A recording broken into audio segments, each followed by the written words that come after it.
নমস্কার বন্ধুরা, দীপা রান্নাঘরে তোমাদের সকলকে জানাই স্বাগত।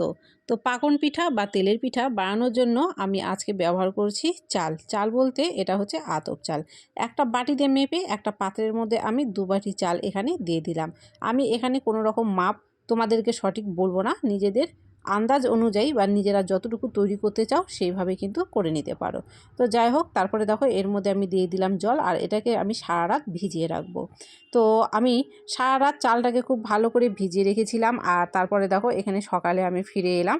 আর চালটাকে কিন্তু দেখো আমি হাতে যখন এইভাবে দিচ্ছি, মানে একটু চাপ দিচ্ছি, চালটা কিন্তু ভেঙে যাচ্ছে, মানে চালটা খুব ভালো করে কিন্তু ভিজে গেছে।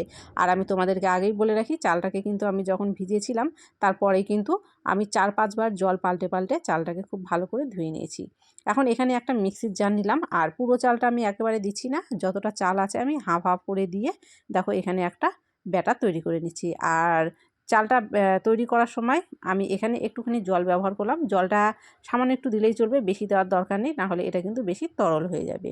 তো এভাবে করেই কিন্তু দেখো প্রথমের ব্যাটারটা আমি তৈরি করে নিলাম, আর তারপরেরটাও কিন্তু আমি একইভাবে করে নিলাম। আর আমি কিন্তু হাত দিয়ে তোমাদেরকে দেখিয়ে দিলাম, এটা কিন্তু অনেকটাই স্মুথ তৈরি হয়েছে। তারপরে মিক্সি জারটা ধুয়ে একটুখানি জল আমি এর মধ্যে কিন্তু দিয়ে দিলাম। এখানে আমি কিন্তু আর কোনো রকম জল ব্যবহার করছি না। আর আজকের পিঠাগুলা তৈরি করার জন্য আমি এখানে ময়দা ব্যবহার করব না, ব্যবহার করব আটা মানে গমের আটা। তো একটা ছোটো বাটি দিয়ে মেপে এখানে আমি 1 বাটি আটা প্রথমেই দিয়ে দিলাম। আর যেহেতু গুড় দিয়ে তৈরি করব পিঠেগুলো আজকে, তো সেই জন্য দেখো এখানে দিয়ে দিচ্ছি গুড়। তো যতটা ব্যাটার তোমরা তৈরি করবে, যতটা পিঠে তোমরা তৈরি করবে, ঠিক সেই আন্দাজ অনুযায়ী কিন্তু এখানে গুড়টা তোমাদেরকে ব্যবহার করতে হবে। তো গুড়টা দেওয়ার পরে কিন্তু এখানে প্রথমে হাত দিয়ে ভালো করে এটাকে মেখে নিতে হবে। এখানে তুমি যদি হাতা দিয়ে এটাকে মেশাতে যাও তাহলে কিন্তু ঠিকঠাকভাবে মিশবে না। যদি হাত দিয়ে একটু চেপে চেপে টাইম নিয়ে যদি মেখে নাও তাহলে দেখবে এটা কিন্তু খুব ভালো করে মিশে যাবে। তো সেই জন্যই কিন্তু এটাকে প্রথমে আমি হাত দিয়ে খুব ভালো করে মিশিয়ে নিচ্ছি। আর গুড়ের যেহেতু একটু দলা দলা ভাব থাকে, তো গুড়টাকেও এখানটায় খুব ভালো করে মিশিয়ে নিতে হবে। আর প্রথমে কিন্তু আমি 1 বাটি আটা দিয়েছিলাম, তারপরে কিন্তু আর দিইনি। আর এখানে দেখো আমি তোমাদেরকে দেখিয়ে দিচ্ছি, এটা কিন্তু অনেকটাই তরল বা পাতলা রয়েছে। তো এখানে আমি আরও একটু আটা ব্যবহার করছি, মানে ওই একই বাটিরই 4 বাটি 4 ভাগের 1 ভাগ আটা কিন্তু আমি এখানটায় আবারও দিয়ে দিলাম। আর এখানে কিন্তু আমি কোনো রকম সুজি ব্যবহার করছি না, তোমরা চাইলে একটু সুজি ব্যবহার করতে পারো। তো আবারও কিন্তু হাতে দেখো খুব ভালো করে মেখে নিয়েছি, আর এখানে কিন্তু ঘনত্বটা ঠিক আছে।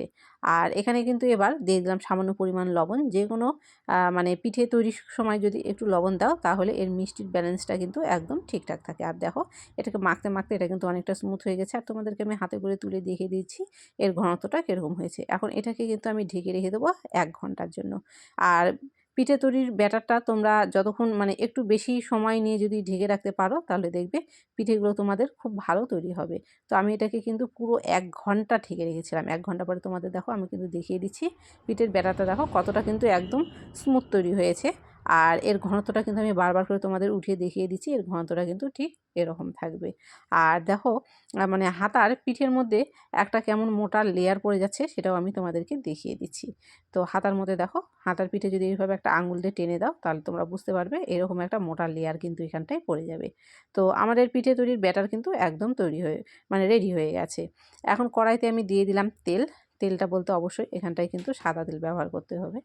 তেলটাকে একটু গরম করে নিয়ে গ্যাসের ফ্লেমটাকে মিডিয়ামে করে দিয়েছি। তারপরে দেখো এখানে কিছুটা পরিমাণ ব্যাটার আমি দিয়ে দিলাম। ব্যাটারটা দেওয়ার পরে একটু অপেক্ষা করলেই তোমরা দেখতে পাবে পিঠেগুলো কিন্তু নিজে থেকে তেলের উপরে ভেসে উঠছে, আর একদম কিন্তু মানে লুচি যেরকম ফোলে ঠিক লুচির মতো কিন্তু একদম ফুলে ফুলে উঠবে। আর পিঠেগুলো যেমন সুন্দর হবে দেখতে, খেতেও কিন্তু সেরকমই সুস্বাদু হয়। তো তোমরা দেখো প্রথমে ব্যাটার দেওয়ার পরে কিন্তু এখানে আমি কোনো রকমের মানে এখানে কিছু লাগাইনি বা কোনো রকম তেলটাকে নাড়াইনি।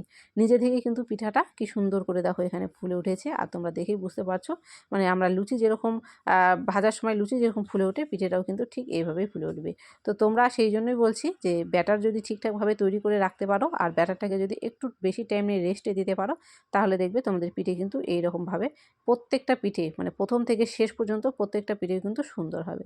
তো দেখো আমি কিন্তু আবারও দেখিয়ে দিচ্ছি, এইভাবে কিন্তু ব্যাটার ছেড়ে দিয়ে একটু অপেক্ষা করবে। তার কিছু কয়েক সেকেন্ড পরেই দেখবে পিঠেগুলো কিন্তু এইভাবে ফুলে উঠছে। এইভাবে কিন্তু শুধু একটা দুটো নয়, প্রত্যেকটা পিঠেই মানে শুরু থেকে শেষ অবধি প্রত্যেকটা পিঠেই কিন্তু এরকম বলের মতো সুন্দর হয়ে ফুলবে। আর তার থেকেও বড় কথা দেখো, পিঠের চারপাশটা কত সুন্দর ফুলের ডিজাইনের মতো হয়ে যাচ্ছে। এটা দেখতে কিন্তু খুবই ভালো লাগে। তো যাই হোক, দেখো এখানে কতগুলো পিঠে কিন্তু তৈরি হয়েছে, আর তোমরা কিন্তু নিজেরাই বুঝতে পারছো পিঠেগুলো দেখতে কিন্তু কতটা সুন্দর হয়েছে। আমি দেখো দেখিয়ে দিচ্ছি পিঠেটা মানে উপরে নিচে দুদিকেই কিন্তু একদম সুন্দরভাবে তৈরি হয়ে গেছে। তো আমি কিন্তু এখানে একটা পিঠে তোমাদেরকে ছিঁড়ে দেখিয়ে দেবো এর পিঠের ভেতরটা কেমন তৈরি হয়েছে। তো একটা পিঠে দেখো আমি এখানে ছিঁড়ে দেখিয়ে দিচ্ছি। আর পিঠেটা তোমার একদম পারফেক্ট হয়েছে কিনা সেটা তোমরা বুঝবে পিঠের মাঝখানে যখনই দেখবে যে এরকম ফাঁকা তৈরি হয়েছে, মানে পকেটের মতো তৈরি হয়েছে, তখনই বুঝে যাবে তোমাদের পিঠেটা কিন্তু একদম পারফেক্ট তৈরি হয়েছে। তো যাই হোক, আমার তৈরি এই পাকুন পিঠে বা তেলের পিঠে তোমাদের কেমন লেগেছে অবশ্যই কমেন্ট করো। যদি ভালো লেগে থাকে অবশ্যই লাইক করো। আর যদি আমার চ্যানেলে নতুন হয়ে থাকো অবশ্যই চ্যানেলটিকে সাবস্ক্রাইব করে দিয়ে পাশে থেকো। আর আবারও দেখা হচ্ছে নতুন কোনো ভিডিওর সাথে।